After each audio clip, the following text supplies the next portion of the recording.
नमस्कार, तुम्ही पाहताय पुणेरी आवाज आणि तुम्हाला माहिती आहे पुण्यामध्ये सध्या रणधुमाळी सुरू आहे ती महानगरपालिका निवडणुकांची.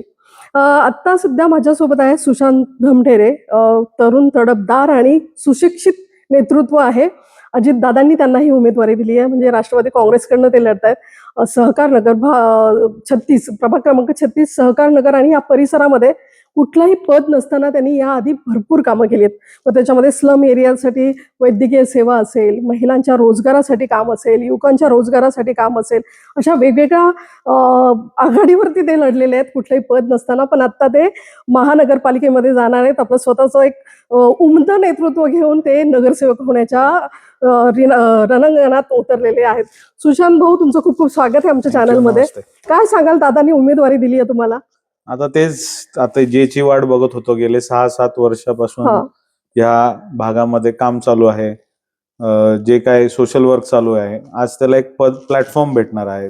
दादांनी विश्वास ठेवून जे आज मला पक्षाची उमेदवारी दिली, त्या उमेदवारी भेटल्यानंतर किंवा मी निवडून आल्यानंतर मला अजून एक चांगल्या प्रकारे ताकद भेटेल आणि अजून चांगल्या प्रकारे मी या ठिकाणी ती कामं मार्गी लावू शकतो. खरंय. या आधी तुम्ही कोविडमध्ये भरपूर कामं केलेली, थोडंसं आमच्या प्रेक्षकांना सांगाल की काय काय कामं होती ही? आता जसं आपण बघितलं की 2019 झालंय, 2020च्या स्टार्टला कोविड जसा आला होता, तसे बरेचसे लोकांना माहिती नव्हतं की नक्की काय करायचं. मग त्याच्यासाठी आम्ही एरिया वाईज ग्रुप्स बनवले, व्हॉट्सअप ग्रुप्स बनवले, त्याच्यात अवेअरनेस वगैरे आम्ही चालू केले होते. आणि त्यातनं लोकांचे रिक्वायरमेंट, बाहेर तर कुठं जाता येत नव्हतं कोणाला, तर त्याच्यावरती रिक्वायरमेंट्स यायचे. कोणाला मेडिसिनचे रिक्वायरमेंट्स असतील, बेडचे रिक्वायरमेंट्स असतील, तसं मग आम्ही कॉर्पोरेशनशी कनेक्ट राहून काही लोकांना बेड अवेलेबल करून दिले, मेडिसिन अवेलेबल करून दिले. पक्षाच्या माध्यमातून फ्री रेमडेसिविर इंजेक्शन असतील, हे देखील आम्ही तिथे त्या ठिकाणी अवेलेबल करून दिले. त्यानंतर एक प्रिकॉशनरी आर्सेनिक अल्बम म्हणून मेडिसिन होतं, ते पूर्ण ह्या आमच्या भागामध्ये फ्री ऑफ कॉस्ट आम्ही त्यावेळेस डिस्ट्रीब्युट केलं होतं. त्यानंतर काही एरिया आहेत आपल्या इथे की त्यांना बाबा त्यांचे रोजगार म्हणजे सकाळी कामाला गेले तरच त्यांच्या संध्याकाळी चूल पेटायची, तर अशा लोकांसाठी मग आम्ही किचन, एक क्लाउड किचन स्टार्ट केलं होतं. त्या किचन मधनं रोजचे जेवण आम्ही त्यांना देत होतो, पुरवत होतो त्यांच्या फॅमिलीसाठी, लहान मुलांसाठी. असे बरेचसे कार्यक्रम कोविडमध्ये आम्ही चालू केले. त्यानंतर हेल्थ कॅम्प्स घेतले होते, कारण का सिनियर सिटीजन होते की सिनियर सिटीजनना 1 महिना 2 महिन्यानंतर त्यांचे शुगर चेक करणं गरजेचं आहे, बीपी चेक करणं गरजेचं आहे. बरेचसे क्लिनिक्स बंद होते, तर त्यासाठी किंवा लोक घाबरायचे त्यावेळेस बाहेर जाऊन की क्लिनिक्सला कसं जाणार, आपल्याला बंदच होतं. त्यावेळेस आम्ही हेल्थ कॅम्प्स घ्यायचो. हेल्थ कॅम्प वरनं त्यांचे शुगर बीपी चेकअप्स असतील, अजून असं काय म्हणजे त्यांना वाटलं कोविडचं, ते घ्यायचो.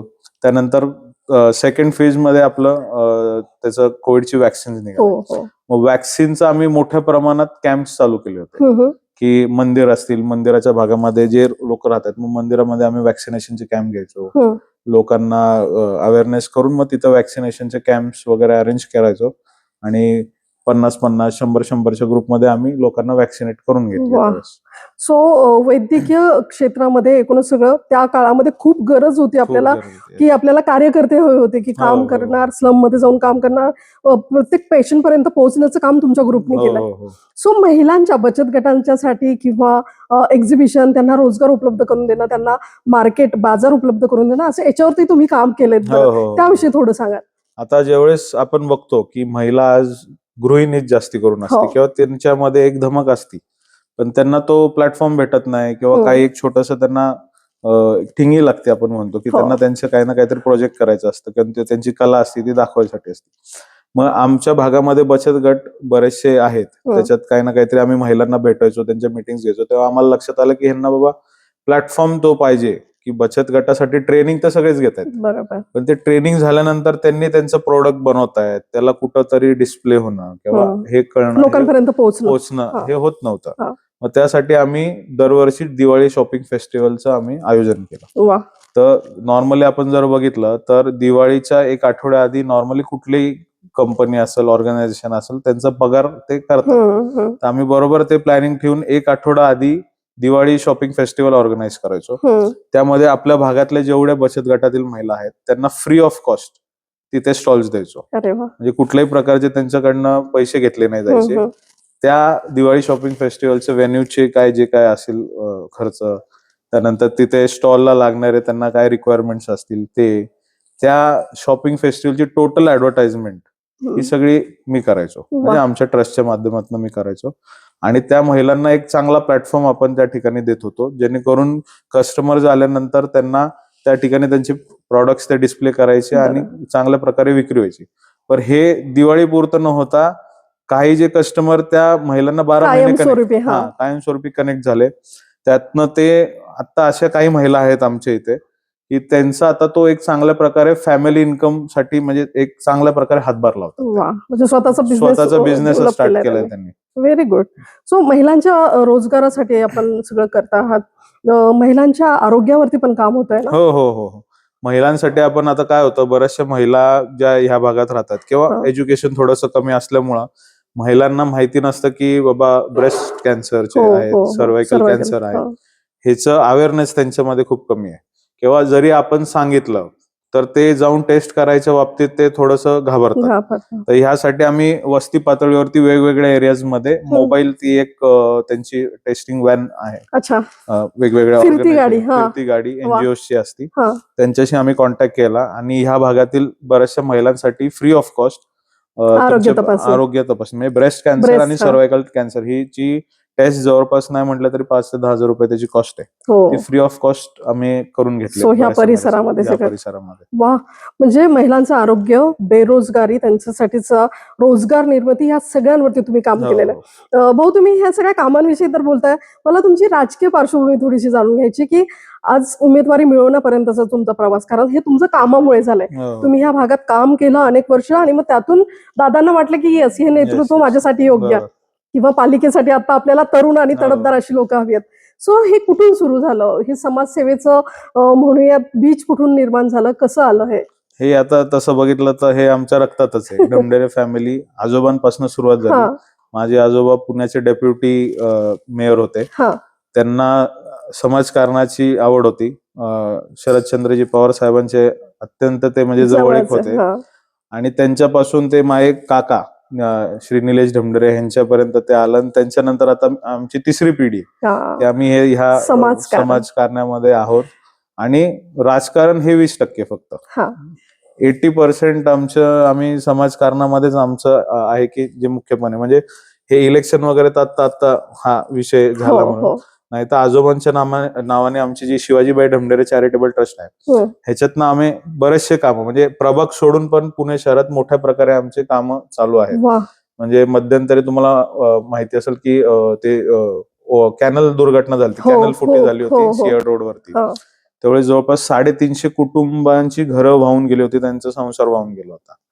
त्यावेळेस आपण ट्रस्टच्या मार्फत ट्रस्टकडे आमच्या काही फंड होते, काही फंड उपलब्ध होत नव्हते. मग आम्ही काय केलं होतं की गणेश कला क्रीडाला एक मोठं कॉन्सर्ट घेतलं होतं आमच्याकडे जे फंड होते त्यातनं, आणि त्यातनं आम्ही जे तिकीट्स सेल आउट केले त्यातनं तो फंड रेस केला आम्ही.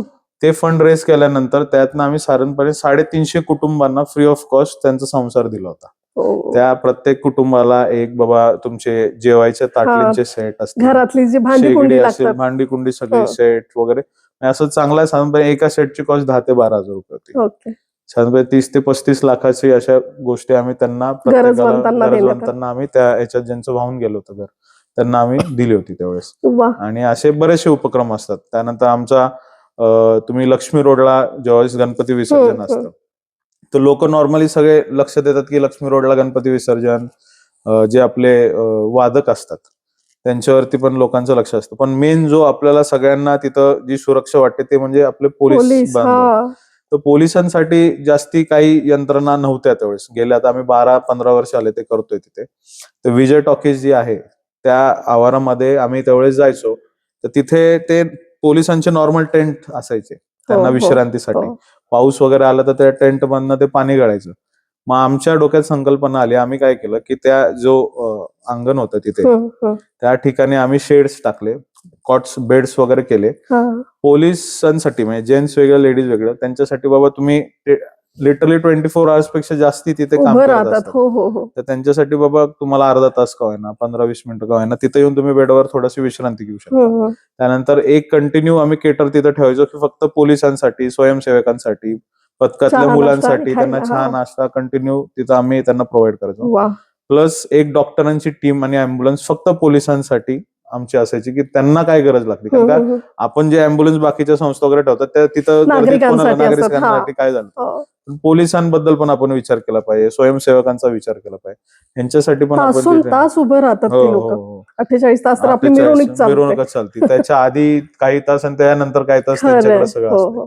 हे सगळं आम्ही ते वन ऑफ द तो आमचा कार्यक्रम. असे बरेचसे कार्यक्रम आहेत की जे आम्ही इलेक्शन सोडून या ठिकाणी चालू ठेवतो. वा, म्हणजे कुठलंही पद आणि त्याची लालसा नसतानाही तुम्ही काम करत आलात. भाऊ मला सांगा, आता पालिकेत जाणार आहात तुम्ही निवडणुकीच्या नंतर, म्हणजे 15 तारखेच्या नंतर 16लाच रिझल्ट येतोय आपला. दादांनी दाखवलेला विश्वास आणि आपल्या पुण्या शहरासाठी तुमच्यासारख्या नगरसेवकांची आपल्याला गरज आहे की जे विजन ठेवून येत आहेत की माझं शहर असं असलं पाहिजे, माझा प्रभाग असा असला पाहिजे.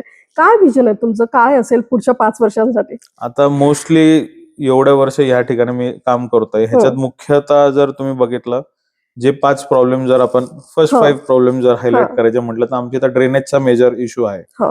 त्यानंतर तुमचा दुसरा इश्यू बघितला तर रोजगाराचा मोठा इश्यू आहे.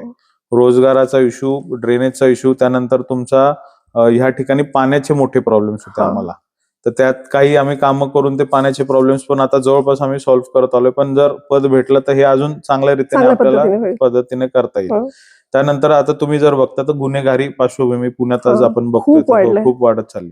तर ती कशा प्रकारे कंट्रोल करता येईल यासाठी आम्ही काही म्हणजे आहेत डोक्यामध्ये प्लॅन्स की ते कनेक्ट करून पोलिसांशी ती गुन्हेगारी आपल्याला ह्या भागात कशी कमी करता येईल आणि स्टँडर्ड ऑफ लिव्हिंग लोकांचे कसे वाढवता येतील, हे मेजर हे आपल्याला पॉइंट्स आहेत.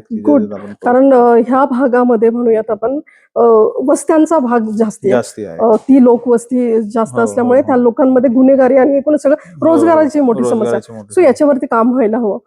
दुसरं आणखीन एक मला असं विचारायचं होतं की आपण जेव्हा काहीही नसतो, नगरसेवक नसतो, कुठल्या पक्षाशी बांधील नसतो आणि अशा वेळेला काम करणं आणि मग एखाद्या पक्षाला रिप्रेझेंट करणं पालिकेत जाऊन, सो ह्या सगळ्यांकडे कसं बघता तुम्ही? आता मोस्टली काय होतं की तुम्ही कुठलंही काम करत असाल तर म्हणजे आता तुम्हाला काही गोष्टी सुधारायच्या असतील किंवा काही गोष्टी नवीन करायच्या असतील तर ह्याच्यासाठी मेजर लागतो निधी. म्हणजे आज तुम्हाला दिसतंय लोक माझ्याकडे येत आहेत, प्रश्न विचारतात की आम्हाला ही गोष्ट पाहिजे. आता गेले काही वर्ष बघताय तुम्ही महानगरपालिकेमध्ये कोणीच हे नव्हतं, प्रशासक आपल्याकडे नव्हते. तर बाबा त्यामुळे काय व्हायचं की ग्राउंड लेवल पर्यंत कामं होत नव्हती. तर ते तुम्ही जास्तीत जास्त तुम्ही पत्रव्यवहार करून रिक्वेस्ट करू शकत होता की आमच्या भागात हे काम आहे. ते मी 10 कामं दिल्यानंतर त्यातली कुठली 2 होत होती आणि ग्राउंड लेवल पर्यंत कामं होत नव्हती. त्यामुळे लोक आल्यानंतर मला त्याच्यातले 10 प्रॉब्लेम सांगितले तर मी 2 केले, 3 केले, एवढेच विषय होत होते. तर आता पद भेटल्यानंतर किंवा पालिकेत गेल्यानंतर मला म्हणजे मी तिथं स्वतः डिसिजन मेकर असू शकतो की मला निधी कुठे टाकायचा आहे किंवा कुठे इंटेन्सली आपल्याला गरज आहे डेव्हलपमेंट करायची किंवा चेंजेस करायची. ह्याच्यामध्ये आपण करून जास्तीत जास्त भाग जो आपला आहे तो डेव्हलप लवकर करू शकतो आणि प्रॉब्लेम जे आहेत ते सॉल्व्ह करू शकतो. नक्कीच. आपल्या पुणे शहराला आणखीन एक प्रश्न भेटतो तो म्हणजे जागेचा. कारण बिल्डर लॉबी म्हणूयात आपण, जागा कमी होत चाललेल्या आहेत. छोट्या जागेमध्ये आपण मोठी कामं करायला जातोय.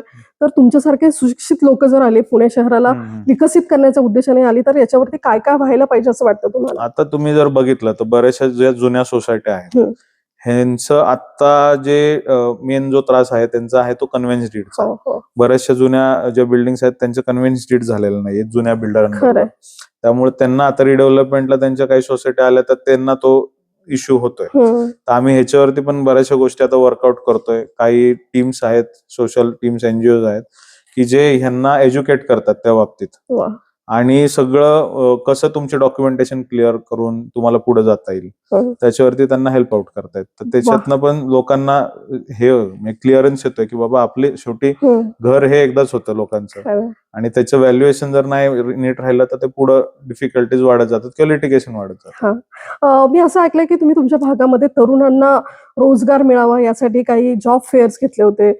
या संदर्भात थोडं सांगाल कशा पद्धतीने? मागच्याच वर्षी अजितदादांच्या वाढदिवसानिमित्त मी रोजगार मेळावा लावला होता.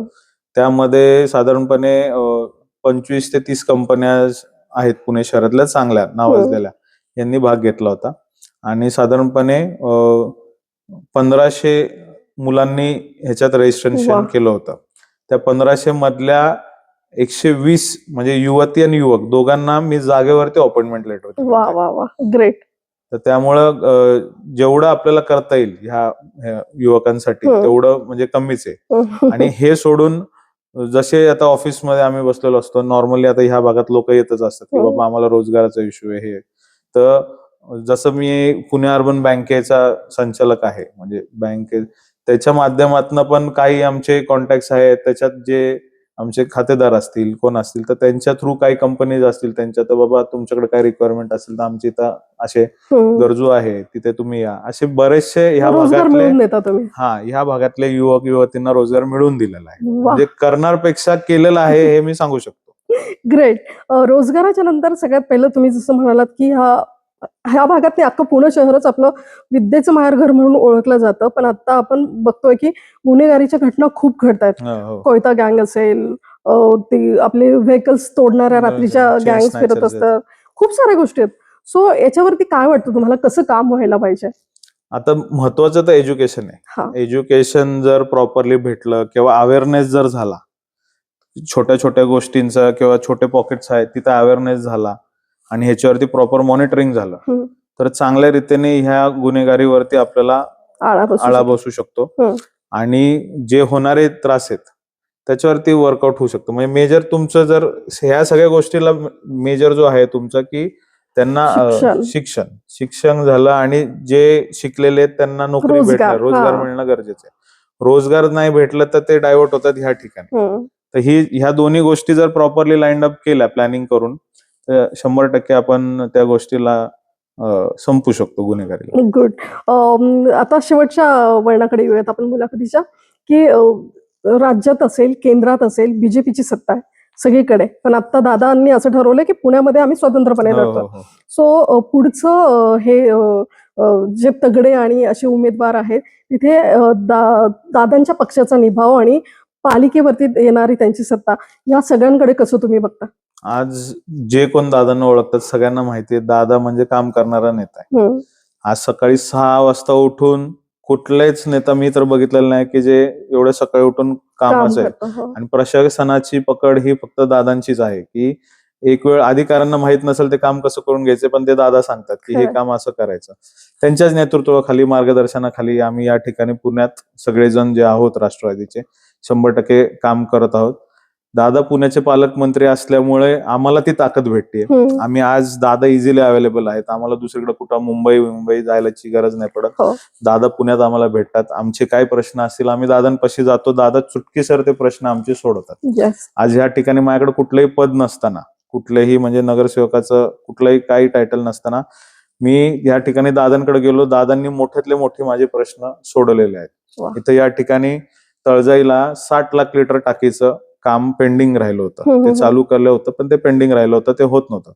दादांना तुर्तास मी पत्र देतच दादांनी तुरंत LNTच्या डिपार्टमेंटला ते सांगितलं आणि ते बंद पडलेलं काम चालू करून घेतलं. म्हणजे हे छोटं उदाहरण आहे. असे बरेचसे काम आहेत की जे आम्ही दादांपर्यंत जातो, दादा तिथनच फोन लावतात आणि ते काम लगेच चालू तिथल्या तिथेच होत आहे. त्यामुळं दादा जे आम्हाला ताकद देत आहेत, त्यामुळे पुणे शहरात 100% ही राष्ट्रवादीची सत्ता येणार आणि चांगल्या रीतीने आम्ही या ठिकाणी काम करून दाखवू सगळ्यांना, हे मी तुम्हाला ग्वाही देऊ शकतो. आमच्या प्रेक्षकांना काय सांगाल तुम्ही, काय अपील कराल? प्रेक्षकांना एकच अपील राहील की बाबा आज या ठिकाणी माझ्या बरोबर राष्ट्रवादीचा आमचा जो पॅनल आहे त्यात आम्ही 4 उमेदवार आहोत.